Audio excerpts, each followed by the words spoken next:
നാളെയാണ് നാളെയാണ് നാളെയാണ് നറുക്കെടുപ്പ്. നാളെയാണ് കേരള ഭാഗ്യക്കുറി, കേരള സംസ്ഥാന ഭാഗ്യക്കുറി നറുക്കെടുപ്പിന് സമയമായി. നാളെയാണ് നാളെയാണ് ഭാഗ്യക്കുറി. ലാസ്റ്റ് നമ്പറുകൾ നാളെയോ മറ്റന്നാളോ എപ്പോ വേണമെങ്കിലും എടുത്തോ, ഞങ്ങൾ ആരും എതിര് പറഞ്ഞില്ലല്ലോ.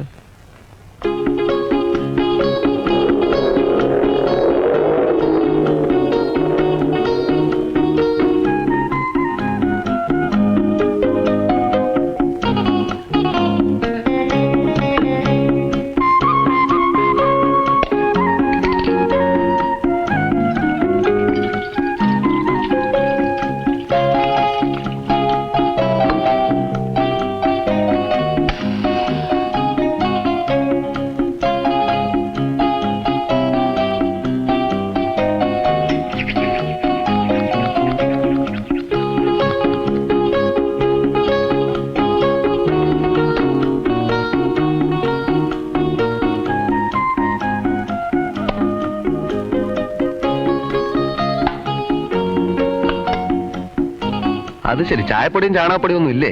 ഇനിയിപ്പോ രണ്ടാമത് എന്റെ പട്ടി പോകും കടയിലും. വേണേ വാങ്ങിച്ചോണ്ട് വരട്ടെ. കണ്ട, ഒന്നും കഴുകിയിട്ടില്ല. ഉറങ്ങുന്നതിന് മുമ്പ് പാത്രം കഴുകി വെക്കണമെന്ന് ഞാൻ പറഞ്ഞതാ, 1000 വട്ടം പറഞ്ഞതാ. ചോറ്റുപശ കളയുമ്പോ ഇനി നഖം പൊളിയും. ദാസാ, എടാ ദാസാ, അവന്റെ അവസാനത്തെ ഉറക്ക. എഴുന്നേറ്റ് പാടോ, നിന്റെ എച്ചിൽ കഴുകാൻ നീ എനിക്ക് ശമ്പളമൊന്നും തരുന്നില്ല. ആരോട് ഇതിങ്ങനെ എത്ര വട്ടം പറഞ്ഞു? ഒരു സഹമുറിയനോട് ഇത്രയും സഹതാപമില്ലാത്ത മറ്റൊരു സഹമുറിയനെ ഞാൻ എന്റെ ജീവിതത്തിൽ ഇതുവരെ കണ്ടിട്ടില്ല. All my fate.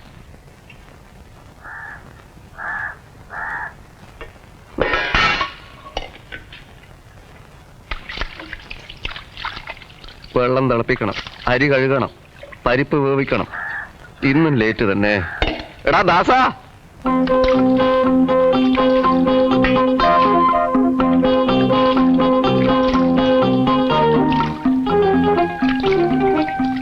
വിജയ, ചായ റെഡിയായില്ലേ? ക്ഷമിക്കണം സാർ, ചായപ്പൊടി തീർന്നു പോയി. It's all right. നീ വേഗം ചോറും കറി ശരിയാക്ക്, ഞാനൊന്ന് കുളിച്ചിട്ട് വരാം. ഓഫീസിലെത്താൻ ലേറ്റ് ആകും.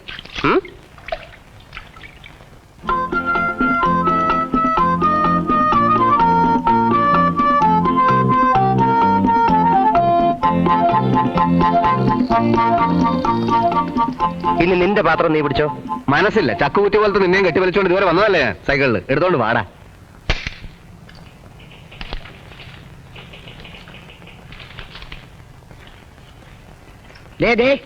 ഇനി വന്നേ.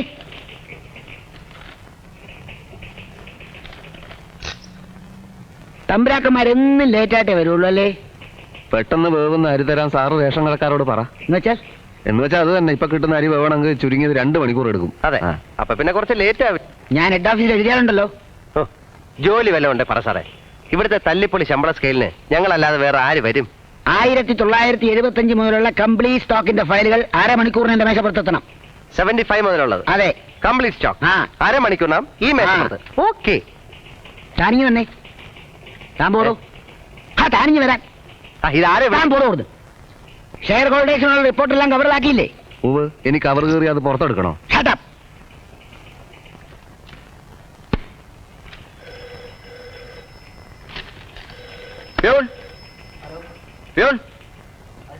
ഓ, ഒരു ചായ വാങ്ങിച്ചോണ്ട് വാ.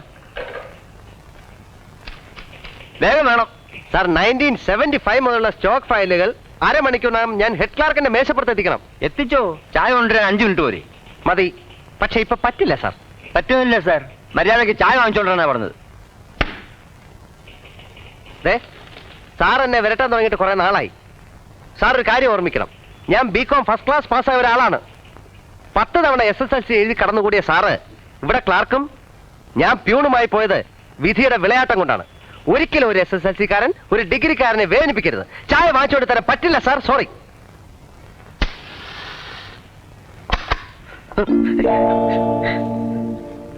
മഹാഭാവി നീയായിരുന്നോ? 50 പൈസ പോയി കിട്ടി. ആ പോട്ടെ, എല്ലാം തൊലഞ്ഞു പോട്ടെ. ഇവിടുത്തെ സ്ഥിതി അന്നൊന്ന് വഷളായിക്കൊണ്ട് വരികയാണ്.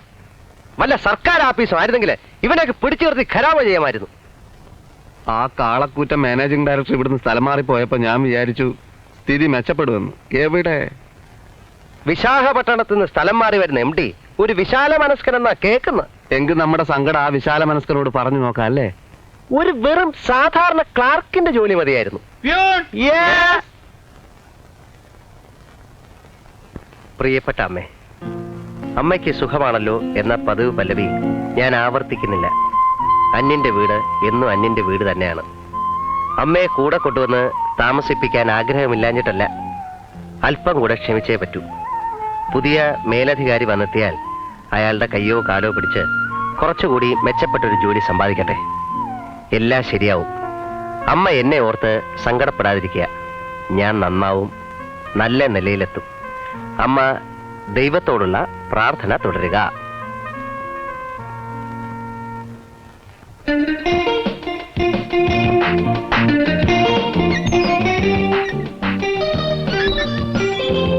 അടുക്കളയിൽ വന്ന് ഇത്തിരി സഹായിച്ചാൽ എന്താ നിനക്ക്? ആ പെണ്ണ് കേൾക്കും. കേട്ടാലെന്താ? നിനക്കത് പറയാം. എന്നോട് ഈയിടെയായിട്ട് അവൾ കുറച്ച് അനുഭാവം കാണിച്ചു തുടങ്ങിയിട്ടുണ്ട്. നിന്നോടോ? എടാ, നീ ഒരു മഹാമണ്ടൻ തന്നെ. അച്ഛനും അമ്മയ്ക്കും ഒറ്റ മോള്, ഡോക്ടർ ഭാഗത്തിന് പഠിക്കുന്ന പെണ്ണ്. അനുഭാവത്തിന് ചെന്നാൽ നിന്റെ തടി അലങ്കോലമാവും. എടാ, ഞാൻ നിന്നെ പോലെ തുക്കട പ്രീഡിഗ്രിക്കാരനല്ല. ഞാൻ ബികോം ഫസ്റ്റ് ക്ലാസ്സാ, അറിയോ? പിന്നെ ഇപ്പോഴത്തെ ജോലി ശകലം മോശമാ, അത് തരാം. പക്ഷേ ഞാൻ കാണാൻ നിന്നെ പോലല്ല, കുറച്ചുകൂടെ സുന്ദരനാണ്. അവളുടെ അച്ഛനോട് പറയും എനിക്ക് ഇയാളെ തന്നെ മതിയെന്ന്. അവള് ജയിച്ചു കഴിയുമ്പം ഞങ്ങൾ മനോഹരമായ ഒരു നേഴ്സിംഗ് ഹോം കിട്ടും. പിന്നെ ഞാനൊരു വിലസും ഞാനായിരിക്കും അതിന്റെ നടത്തിപ്പുകാരൻ. അപ്പൊ വല്ല ക്യാൻസറോ കുഷ്ഠോ പിടിച്ചോണ്ട് വന്നാൽ ഞാൻ നിന്നെതാ ഇങ്ങനെ പിഴിഞ്ഞെടുക്കും. കാശ് എന്നില്ലെങ്കിൽ ആ ക്യാൻസറോട് കൂടി അപ്പ ഗേറ്റൗട്ടടിക്കും. എത്ര മനോഹരമായ നടക്കാത്ത സ്വപ്നം. നടക്കൂടാ, നടക്കും. ഒരു ഗതിയില്ലാതെ നീ പെരുവഴി കൂടെ നടക്കും. നിന്റെ കരുനാക്കം വെച്ചോണ്ട് ചുമ്മാരുന്നേ. എന്റെ വരുംകാലം ഡോക്ടറല്ലേ അത്? ഒന്ന് നിർത്തിക്കേ. വേണ്ട ദാസ, സ്വന്തം നിലമറന്ന് നമ്മൾ കളിക്കരുത്. നീ സൈക്കിൾ നിർത്തടാ. ദാസ വേണ്ട.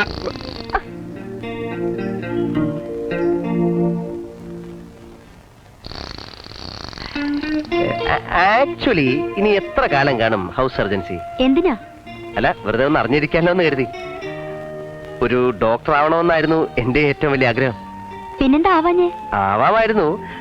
പക്ഷേ ഈ മനുഷ്യന്റെ ഹൃദയവും തലച്ചോറും ഒക്കെ കീറി മുറിക്കുമ്പോ കൈ വിറക്കില്ലേ എന്നൊരു സംശയം. നടക്കുന്ന കേസ് വല്ലതും ശ്രമിച്ചാ പോരെ ദാസ? കേസെന്ന് അയാൾ പറഞ്ഞത് ഞങ്ങള് ലേബർ കോർട്ടിൽ ഒരു കേസ് നടത്തുന്നുണ്ടായിരുന്നു. അപ്പൊ വരുന്ന വഴിക്ക് അതിനെ കുറിച്ച് ഡിസ്കസ് ചെയ്യായിരുന്നു. വരട്ടെ, പോവാം.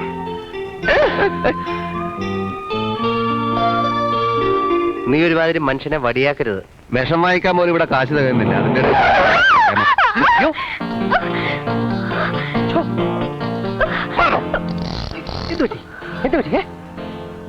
എന്താണോ മുഖത്ത് കണ്ണില്ലേ? ഞാനാ കുഴപ്പമുണ്ടാക്കിയത്. കുട്ടി മിണ്ടായിരിക്കൂ, ഇത് ഞാൻ കൈകാര്യം ചെയ്തോളാം. മിസ്റ്റർ, ശ്രദ്ധയില്ലാതെ റോഡ് ക്രോസ് കൊണ്ട് പറ്റിയതാ. ഇവിടെ ശ്രദ്ധയില്ലാതെ റോഡ് ക്രോസ് ചെയ്യുമ്പോ തനിക്ക് ബ്രേക്ക് അറിഞ്ഞൂടെ? താനും കൊണ്ടും കൊള്ളിച്ചാണ്ടല്ലോ. വിളിച്ചാൽ താൻ എന്ത് ചെയ്യും? താൻ തറവാട്ടി പറഞ്ഞ പെമ്പിള്ളാർക്ക് വഴി നടക്കാൻ മേലെന്ന് വെച്ചാൽ സത്യം പറയണോ? താൻ മനപ്പുറം കൊണ്ടിരിച്ചല്ലേ? മര്യാദക്ക് സംസാരിക്കണം. മനസ്സില്ല, ഇത് എനിക്ക് വേണ്ടപ്പെട്ട കുട്ടിയാ. തനിക്ക് എന്താ വേണ്ടത്? എനിക്ക് കുന്തം വേണം. ഇതിനൊരു തീരുമാനമാകാതെ തന്നെ ഞാൻ വിടില്ല. കൗണ്ടർ. താൻ എന്താ വിളിച്ചേ? സ്കൗണ്ടറിൽ. സ്കൗണ്ടറിന്റെ അർത്ഥം എനിക്കറിയാണോ? ചുമ്മാ അല്ല, ബികോം ഫസ്റ്റ് ക്ലാസ് പാസ്സായത്. സ്കൗണ്ടർ എന്ന് വെച്ചാൽ തെണ്ടിയത്.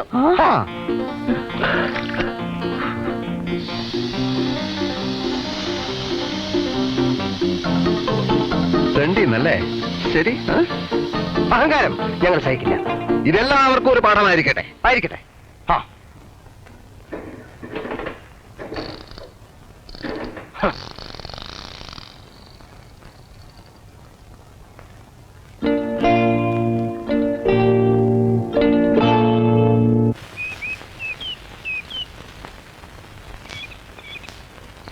എങ്ങനെയുണ്ട് scene?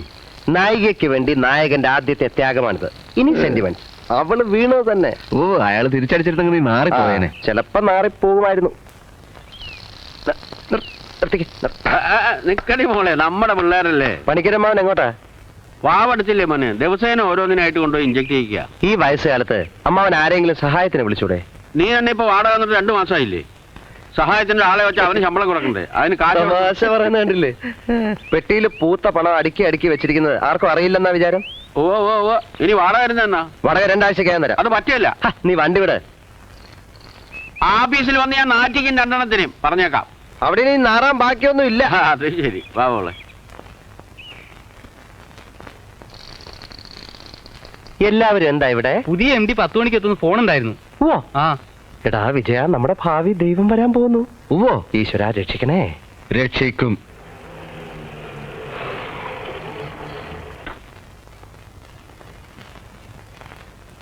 Hearty welcome to our office. Thank you. വണ്ടി കേടായി, ഞാനൊന്ന് ചെളി വീഴുകയും ചെയ്തു. ഓ മൈ ഗോഡ്, വരൂ സാർ.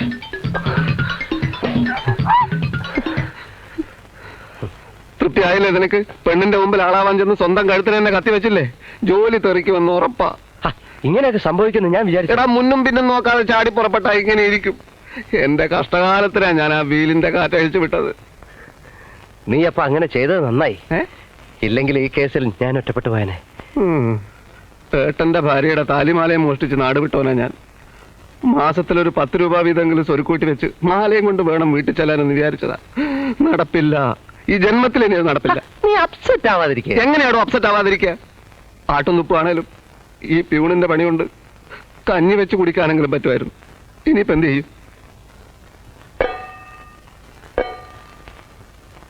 ബുദ്ധിപൂർവ്വം നീങ്ങിയാൽ നമുക്ക് രക്ഷപ്പെടാൻ വഴിയുണ്ട്. എങ്ങനെ?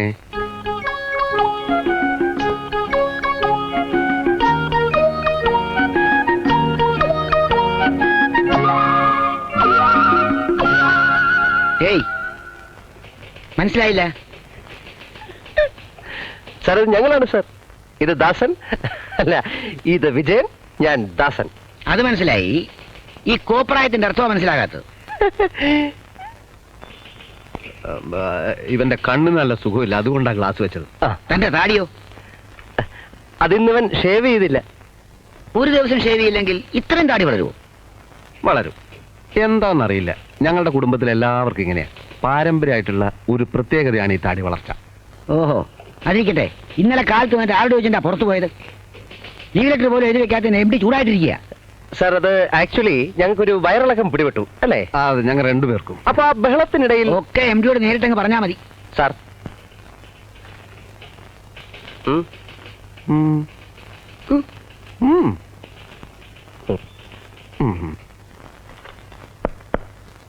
Yes, come in. യെസ്.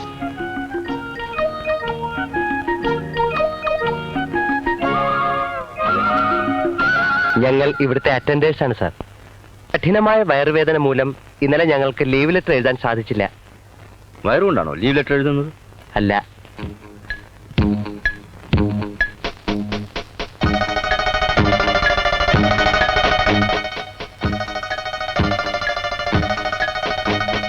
നിങ്ങൾ ഇന്നലെ ഞങ്ങളില്ല സാർ. അതല്ല, ഇല്ല സാർ, ഞങ്ങൾ ഇന്നലെ ഇല്ല സാർ. റോഡിൽ വെച്ച് പെൺകുട്ടി കാറടിച്ചപ്പോ ഞങ്ങൾ ഡ്യൂട്ടി തുടങ്ങട്ടെ സാർ. വരട്ടെ. പക്ഷെ താടി ആ ഗ്ലാസ് ഒന്നൂരി. ഞാൻ കണ്ണ് പഴുത്ത് ചീഞ്ഞിരിക്കുകയാണ്. ഗ്ലാസ് മാറ്റിയാൽ സാർ ഞെട്ടിപ്പോകും. ഞങ്ങൾ ഡ്യൂട്ടിക്ക് കയറട്ടെ സാർ. ആ, സാർ, സദാശിവൻ സാർ റിട്ടയർ ചെയ്തപ്പോ എടുത്ത സ്റ്റാഫിന്റെ ഫോട്ടോസാ.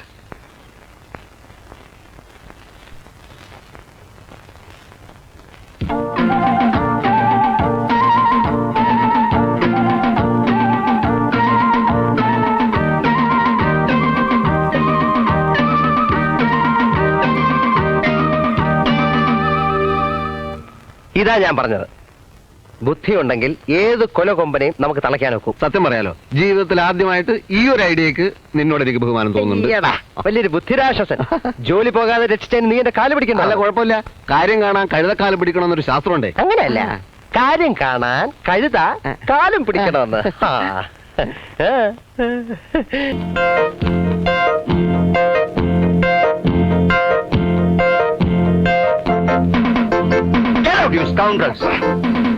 അല്ലേലും ഈ തല്ലിപ്പൊളി കമ്പനിയിലെ ജോലി ഞങ്ങൾക്ക് പ്രശ്നമല്ല. പക്ഷെ ഇന്ന് ഞങ്ങളുടെ ദേഹത്ത് തൊട്ടവനെയൊക്കെ ഇരുട്ടടി അടിച്ചില്ലെങ്കിൽ നോക്കിക്കോ, ഈ കമ്പനി 6 മാസം പൊളിഞ്ഞ് നോറോട് കല്ല് പറിക്കും. ഇൻകുലാബ് സിന്ദാബാദ്, ഇൻകുലാബ് സിന്ദാബാദ്, തൊഴിലാളിക്കും സിന്ദാബാദ്, തൊഴിലാളി ഐക്യം സിന്ദാബാദ് തൊഴിലാളിക്കും സിന്ദാബാദ് തൊഴിലാളി ഐക്യം സിന്ദാബാദ് ഇൻക്വിലാബ് സിന്ദാബാദ്